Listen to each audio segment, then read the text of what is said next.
അപ്പോൾ നമ്മുടെ കാസർഗോഡ് നിന്ന് തിരുവനന്തപുരം വരെയുള്ള വാക്കിംഗ് ചലഞ്ചിൻ്റെ 20ാമത്തെ ദിവസമായി ഇന്ന് കൊണ്ടോട്ടിയിൽ നിന്ന് ഇറങ്ങിയിട്ടുണ്ട്. ഇനി നമ്മുടെ അടുത്ത ഡെസ്റ്റിനേഷൻ എന്ന് പറഞ്ഞു കഴിഞ്ഞാൽ കോട്ടയ്ക്കലാണ്. അവിടുന്ന് എടപ്പാൾ, അങ്ങനെയാണ് നമ്മൾ പോകുന്നത്. ഞാൻ ഓൾറെഡി നേരത്തെ ഇവിടെ വന്നിട്ടുള്ളതുകൊണ്ട് തന്നെ ആൻറ്റിക്കും അങ്കിളിനും എല്ലാവർക്കും എന്നെ നന്നായിട്ട് അറിയാവുന്നതാണ്. പിന്നെ എന്നോട് ആൻറ്റി പറഞ്ഞു, നീ 2 ദിവസം കഴിഞ്ഞിട്ട് പോയാൽ മതി, പോകണ്ടെന്നൊക്കെ പറഞ്ഞു അങ്കിളും ആൻറ്റിയും. പിന്നെ നമ്മളിങ്ങനെ നിന്ന് കഴിഞ്ഞ് കഴിഞ്ഞാൽ നമ്മുടെ ഈ ഇത് തീരത്തില്ല. കാരണം ഇപ്പോൾ ഓൾറെഡി നമ്മൾ 5 ഡിസ്ട്രിക്റ്റ് ആയി. അപ്പോൾ ബാക്കിയും കൂടെ കവർ ചെയ്ത് തിരുവനന്തപുരം എത്തണം നമുക്ക്. അപ്പോൾ മാക്സിമം സ്റ്റേ ഒത്തിരി ചെയ്യാണ്ട് മാക്സിമം ഡിസ്റ്റൻസ് കവർ ചെയ്യുക എന്നുള്ളതാണ് ഇപ്പോഴത്തെ എൻ്റെ ലക്ഷ്യം. നല്ല വെയിലാണേ, അതുകൊണ്ട് തന്നെ നമുക്ക് ഗ്ലാസ് എടുത്ത് വെക്കേണ്ടി വന്നിട്ടുണ്ട്. ഇത് ഇവിടുന്ന് ലെഫ്റ്റിലേക്കൊരു വഴിയുണ്ട്. ഈ വഴി പിടിച്ച് പോയി കഴിഞ്ഞാൽ നമുക്ക് മൊറയൂർ ഭാഗത്തേക്ക് പോയി ചാടാവേ. നമ്മൾ ആ റൂട്ട് പിടിച്ചല്ല പോകണം. നമ്മളിവിടുന്ന് നേരെ ചെന്ന് വേങ്ങര ചെന്നിട്ട് അവിടുന്ന് കോട്ടയ്ക്കൽ, അങ്ങനെയാണ് നമ്മൾ പോകുന്നത്. ഇവൻ്റെ വീടിൻ്റെ അടുത്താട്ടോ എയർപോർട്ട്. ഒരു 7 കിലോമീറ്റർ മാത്രമേ ഉള്ളൂ എയർപോർട്ടിലേക്ക്. ഇവിടുന്ന് കറണ്ട് അടിച്ച് കാറ്റായിട്ട് ഡെഡായി. നടന്ന് ഫുള്ള് കയറ്റാണേ, കണ്ടോ. നമ്മളങ്ങനെ റൂട്ടൊക്കെ നോക്കി വന്നപ്പോഴാണ് റോഡ് ക്ലോസ്ഡ്. വന്ന വണ്ടി എല്ലാം തിരിച്ചു പോവാണേ. ആ സൈഡിൽ അങ്ങോട്ട് കാണുന്നത് നമ്മുടെ ഇൻ്റർനാഷണൽ എയർപോർട്ടാണ്, കരിപ്പൂർ ഇൻ്റർനാഷണൽ എയർപോർട്ട്. അപ്പോൾ അതുകൊണ്ട് തന്നെ അവിടെ എന്തോ റോഡ് വർക്കും കാര്യങ്ങളൊക്കെ നടക്കുവാണ്. ഒരു കാറും കൂടെ അങ്ങോട്ട് പോകുന്നുണ്ട്. അപ്പോൾ അവിടെ പോയിട്ട് തിരിച്ച് വരിക. വഴിയില്ല, കാരണം വഴി ഓൾറെഡി അവർ ക്ലോസ് ചെയ്തേക്കുവാണ് അവിടെ. ഇതേ അതിലേ അറിഞ്ഞോട്ടോ നമുക്ക് വരണ്ടേ. അതിന് പകരം ഇതിലേ ചുറ്റിക്കറങ്ങി ഇതിലൊരു വഴി കിട്ടിയിട്ടുണ്ട്. ഇനി കറങ്ങി ഇതേ ആ റൂട്ട് പിടിച്ചാണ് പോകേണ്ടത്. അവിടുന്ന് നേരെ നോക്കിക്കഴിഞ്ഞാൽ എയർപോർട്ടാണേ. അപ്പോൾ ഈ വഴിയും ഇനി ഒന്നിലാണോ അറിയത്തില്ല. ഇവിടെ എന്തൊരു വഴിയൊക്കെ ഉണ്ട്, പോയി നോക്കാം എന്തായാലും. ഫുള്ള് കൺസ്ട്രക്ഷനും പരിപാടിയാണേ, അതുകൊണ്ടാണ് റോഡും കാര്യങ്ങളും ഫുള്ള് ബ്ലോക്ക് ചെയ്ത് വെച്ചേക്കണേ. ഇനിയിപ്പോൾ ഇവിടുന്ന് തിരിച്ചു വരേണ്ട വരുമെന്ന് അറിയില്ല.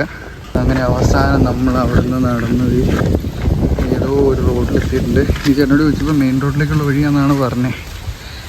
മെയിൻ റോഡിലെത്തും എന്നുള്ള പ്രതീക്ഷയോടെ പോവാം. ഭാഗ്യം മെയിൻ റോഡ് കാണുന്നുണ്ട്. നമ്മളങ്ങനെ റിസ്ക് എടുത്ത് രണ്ടും കൽപ്പിച്ച് ആ വഴി വന്നാണ്. ഭാഗ്യത്തിന് എനിക്കൊരു വഴി കിട്ടി. ആ വഴി കൂടെ വന്ന് കറക്റ്റ് മെയിൻ റോഡിലേക്ക് വന്ന് ചാടിയിട്ടുണ്ട്. ഞാനിപ്പോൾ ഈ റൂട്ടിൽ കൂടെ വന്ന് ചാടിയില്ലായിരുന്നു. എനിക്ക് പിന്നെ വേറെ വഴിയില്ല, അല്ലെങ്കിൽ ഞാൻ അങ്ങ് അപ്പുറത്തൂടെ ചുറ്റി കറങ്ങി വേറെ റൂട്ടൊക്കെ പിടിച്ച് വരേണ്ടി വരും. അപ്പോൾ അത്രയും കറങ്ങാനുള്ള മടി കൊണ്ട് ഞാൻ രണ്ടും കൽപ്പിച്ച് റിസ്ക് എടുത്തിട്ടാണ് ഈ വഴി ഇപ്പം അങ്ങ് ഇറങ്ങിയത്. എനിക്ക് തോന്നുന്നു ഇതിലൊരു വഴി കാണിക്കുന്നുണ്ട്. ശരിക്കും പറഞ്ഞാൽ ഞാൻ ഇതിലായിരുന്നു വരേണ്ടത്. ഇവിടെ റോഡ് ക്ലോസ് ആയതുകൊണ്ടാണ് പിന്നെ എനിക്ക് അപ്പുറത്തോടെ ചുറ്റി കറങ്ങി വരേണ്ട വന്നത്. നമ്മളങ്ങനെ നടന്നൊരു ചെക്ക് ഡാമിലേക്ക് എത്തിയിട്ടുണ്ട്. ഇങ്ങോട്ട് പോയി കഴിഞ്ഞാൽ വഴിയില്ല, അതാ വീട്ടിലേക്കുള്ള വഴിയാണ്. വെള്ളം ഒട്ടുമില്ല കേട്ടോ. വെള്ളം നല്ല രീതിയിൽ കുറഞ്ഞ് ചെളിയൊക്കെ നല്ല രീതിയിലാണ്. ഇവിടെ അത്യാവശ്യം നല്ല ക്ലിയർ ആയിട്ടുണ്ട് വെള്ളം. സമയമില്ല, എല്ലാവരും ഇറങ്ങി കഴിഞ്ഞാലൊക്കെ ആയിട്ട് വരാം. അപ്പോൾ നമ്മുടെ ചെക്ക് ഡാമിൻ്റെ സൈഡിൽ തന്നെ ആയിട്ട് ഒരു ചേട്ടൻ നിന്നിട്ട് അവിടെ ചൂണ്ടയൊക്കെ ഇട്ടുകൊണ്ടിരിക്കുന്നുണ്ട്. മഴ തുടങ്ങിയിട്ടുണ്ടേ. ഇപ്പോൾ നമ്മൾ വന്ന വഴിക്ക് കുറേ ഫ്രണ്ട്സിനെയൊക്കെ കിട്ടിയായിരുന്നു. അവരിങ്ങനെ വർത്താനമൊക്കെ പറഞ്ഞ് കുറച്ച് നേരം അവരുടെ കൂടെ ഇങ്ങനെ ഇരുന്നു. അത് കഴിഞ്ഞിട്ട് പിന്നെ ഞാൻ ഇറങ്ങിയിട്ടുണ്ട്. ഇറങ്ങാൻ നേരത്ത് കറക്റ്റ് മഴയും.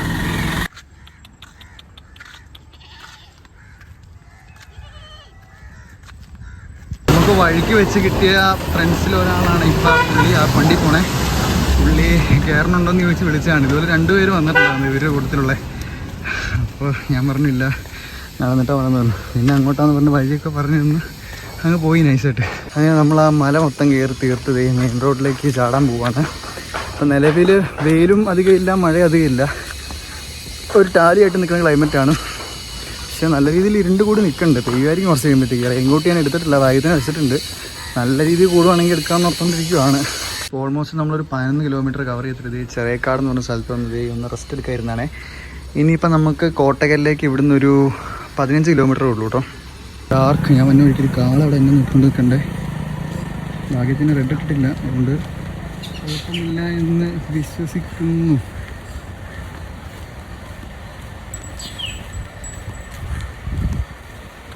വഴിയൊക്കെ ഫുള്ള് പൊട്ടി പൊളിഞ്ഞ് കിടക്കുവാണേ. നമ്മളിതേ ഒരു താമരക്കുളത്തിൻ്റെ ഒക്കെ സൈഡിലെത്തിയിട്ടുണ്ട്. താമര വിരിഞ്ഞിട്ടൊന്നുമില്ല, എല്ലാം മുട്ടിട്ട് നിൽക്കുന്നേ ഉള്ളൂ. ഇങ്ങനെ നടന്നു വരുമ്പോൾ ഇവിടെ ഒരു ചെറിയ തോടുണ്ട്. കാര്യം പറഞ്ഞാൽ നല്ല അടിപൊളി വെള്ളമൊക്കെ ഇറങ്ങി കുളിക്കാൻ വെള്ളമൊക്കെ ഉണ്ട്. പിന്നെ അവിടെ ഈ സൈഡിൽ നല്ല ഒഴുക്കുണ്ട്. ഇറങ്ങിക്കഴിഞ്ഞാൽ അവിടെ പറ്റാൻ വരും. പിന്നെ എൻ്റെ കൂടത്ത് ഇതേ മഴയും. അപ്പം അതുകൊണ്ട് നമുക്ക് പതുക്കെ നടക്കാം. നമ്മളങ്ങനെ നടന്ന് വേങ്ങര എത്തിയിട്ടുണ്ട്. ഇവിടെ എത്തിയപ്പോഴത്തേക്കും അത്യാവശ്യം നല്ലൊരു മഴ ഉണ്ടായിരുന്നു. ചെറുതായിട്ടിപ്പോൾ ഒന്ന് കുറഞ്ഞു. ഇനി ഇവിടുന്ന് കോട്ടയ്ക്കലിലേക്ക് ഒരു 7 കിലോമീറ്റർ കൂടെ. നമ്മളങ്ങനെ അവസാനം കോട്ടയ്ക്കൽ എത്തിയിട്ടുണ്ട്. സമയം ഒരു 7:30 ആയിട്ടുണ്ട്. ഇതുവരെ സ്റ്റേയും കാര്യങ്ങളൊന്നും റെഡിയാക്കിയിട്ടില്ല. അപ്പോൾ നാളെ എടപ്പാളിലേക്കാണ് പോകാനുള്ളത്. അപ്പോൾ അതുകൊണ്ട് കുറച്ചുകൂടെ ഡിസ്റ്റൻസ് കവർ ചെയ്തിട്ട് എവിടെയെങ്കിലും സ്റ്റേ കിട്ടിയാണ്.